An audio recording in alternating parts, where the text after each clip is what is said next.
Charles Barkley was talking about how the players and load management, how the owners are going to have their way with the players because of load management. And what got me, bro, Charles Barkley this is the most coonest shit I ever. Load management is not a player thing, it's an organization thing.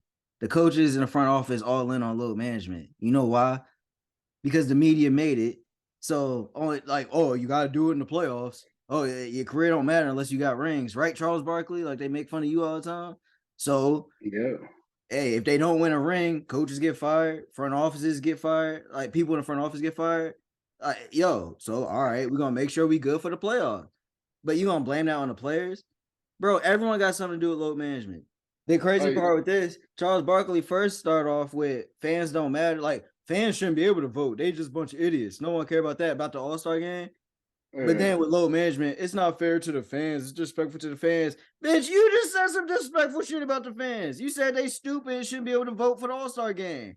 But now all of a sudden we need to care about the fans. It's not. I think Charles Barkley doing some coon shit right now. It's no secret why all these white networks want to pay him so much. He just say a bunch of stupid so shit. Like, bro, you're the biggest what? hypocrite out here, yo. I never understand. Like, why are you just so focused on the players when the coaches have everything to do with that? Front office know about it. Now you have those one-off things like Ben Simmons last year just not wanting to play. Yeah, that's a one-time thing. You had the shit when Kyrie didn't want the vaccine. Yeah, that's another. Like these are outliers.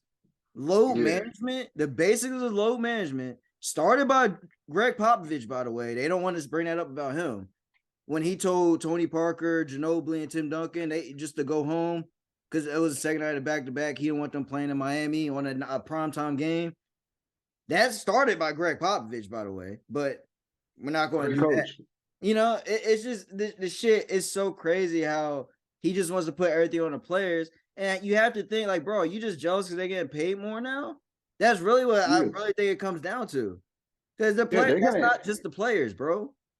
I would say they're getting paid a shit ton more. But yeah, if my only thing is this, you see what happens in the NFL when players are forced to play during with injuries. What happened? RG3 situation. Yeah, yeah. You know what I'm saying? Andrew Luck, he shouldn't have retired this early. Yeah, but I think the perfect example of it working out, you think the Raptors give a fuck about load management? Because that got them a championship. They had Kawhi Leonard sitting out damn near half the season. And then Chilling. you had Kevin Durant goes down in the finals trying to play through an injury. You had Klay Thompson get hurt because they trying to compensate for losing Kevin Durant. It Yeah. was a freak accident. Like Danny Green, like it was a dumb foul by Yeah. Danny Green, but no one called it out. But still, they benefited off load management. So you're seeing teams benefit off the shit. Other organizations like, huh? So yeah, as long as our players are just healthy in the playoffs, we good. Well, Just like Hackashack. If the league gonna do something about it, let the league do something. But just like Hackashack, when Shaq was kept getting hacked and it was working, Shaq was pissed off. yeah, But it was everyone kept working. doing it. Yeah, everyone kept doing it. Yeah, they know it's like, oh shit, that worked. And then all right, take them out the game. It's just that shit is just so crazy to me. It's so crazy to me, like what's going on right now in the media. Because I saw something with Shaq when he said something about Rui Hachimura who got traded to the Lakers. I don't even know who that is. Something like that. Like, bro, just because you don't watch basketball, don't mean you got disrespect. But like, it's such a hate right now about the old people, like the retired players. It's like, bro, what are you doing? Like, you getting paid millions of dollars to cover these guys. You don't even watch them play. Like, come You on know, now. like, and that's the thing. That's what you realize. A lot of these players don't watch it no more. Yeah, they Like don't. they just like, yeah, I played. Yeah, I mean, I feel them on it. Yo, I lived this life. Why would I want to keep watching it? Like I live it. Yeah, I loved it, but I sacrificed 30 plus years of my life in this one field. It's And time for me to have fun. I wanted to call some out. Stan Van Gundy made a point. He said, well, all this new technology today and, all these health programs and stuff, it's crazy how people play more regular season games like in the 90s and 80s versus now. I'm saying, wait a minute. You talking about niggas who had like 10-year careers versus people playing like 20 years now. You had someone Yeah, like Vince Carter. Vince Carter, one of the most athletic people we've ever seen, played 20 plus years in the NBA. Look at yeah. LeBron. playing 20 plus 20 years in the this NBA. year. This will Like, be his bro, 20th year this year. Isaiah Thomas, what he had a career shortened because he was playing through a fucked up ankle. You know, like if imagine if he had the knowledge they do now, I bet he could have averaged had a good 5 to 7 years to his career. You know, like there's Michael, certain, it's so funny when they say that, bro. Like these great players had careers shortened because of that. yeah, Michael Jordan. If they didn't, I mean, of course they got the little scandal where they think he got Yeah, suspended for yeah. Outside 2 years or a year or something like that. But when he came back, he was washed a little bit when he came back the third time. mm. Like he was watching it. Kobe Bryant. But Kobe Bryant mentality is different than everybody. But that man played through so many injuries, people thought it was normal. That man bought like, but you also gotta think that's his mindset though. Like the Yeah. dude Not said, everyone built like that. Yeah, he said, "Yo, can I take my Achilles up and finish the game?" yeah. I know. But that's the mindset of, hey, I don't want to let my team down.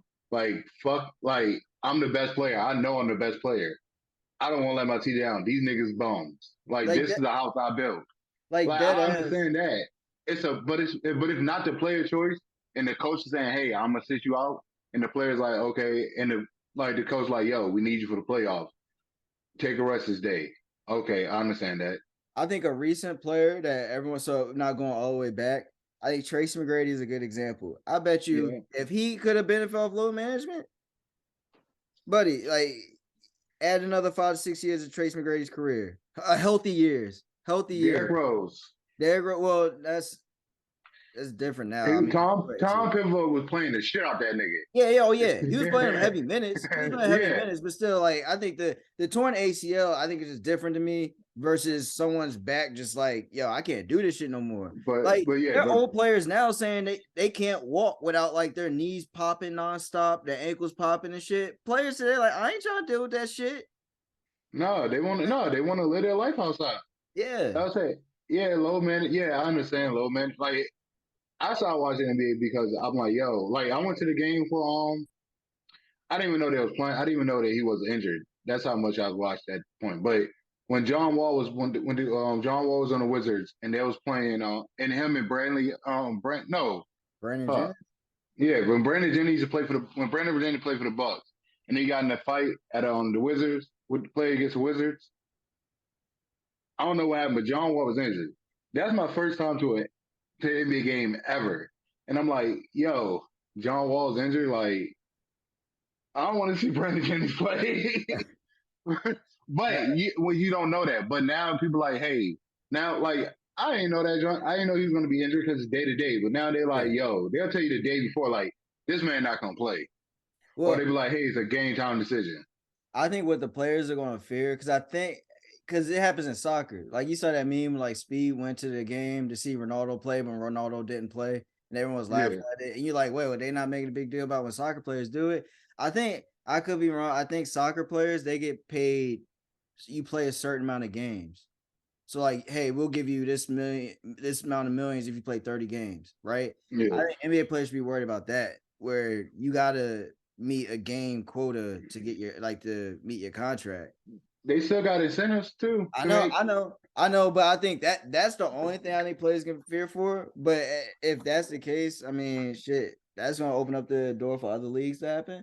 But nah, low management, bro. If the front office in on it, if the coach is in on it, like, don't blame the players, bro. No, don't blame. No, you blaming the players for something that they don't have. I mean, they got control of it. They can say no, I want to fucking play, But nah, but they can't. No, they can't. Because then they get told to go home. That's when J.R. Smith was in Cleveland. They yeah. tried tanking, so they said J.R. Smith, like, they're trying to get less minutes. J.R.'s like, I'm trying to like actually play. Like, you waste my career. They said, oh, go home. You're being like detrimental to the team. And that's crazy. Yeah, And that's they don't care crazy. about That's that. why, They don't care about yeah. that. Yep. And that's crazy. See, when it's like, yo, I'm getting paid to do a job. Like, I can see J.R. Smith said something about it. Yeah. Like, yo, low management bullshit. It's a detriment to the players that actually want to play. But John Wall just said this shit about the Rockets. The Rockets were trying to tank about the shit with him. He's like, yo, I'm trying to play. And they said, I mean, you're going to come off the bench. We're going to play no more. Like, we trying to lose. Like, well, damn, you fucking up my career just because y'all trying to tank. Yeah. But we're not gonna Yeah, talk about that either. We only gotta talk about, players staying healthy. Like, got yeah, it. but we're not gonna talk about how everybody tanking for Victor Van Wembanyama, whatever the nigga name Yeah, I is. know, I know, I know. Victor how, Wembanyama. Yeah, yeah, how they tank for Zion, yeah. but the NBA know who they're gonna give the joint to.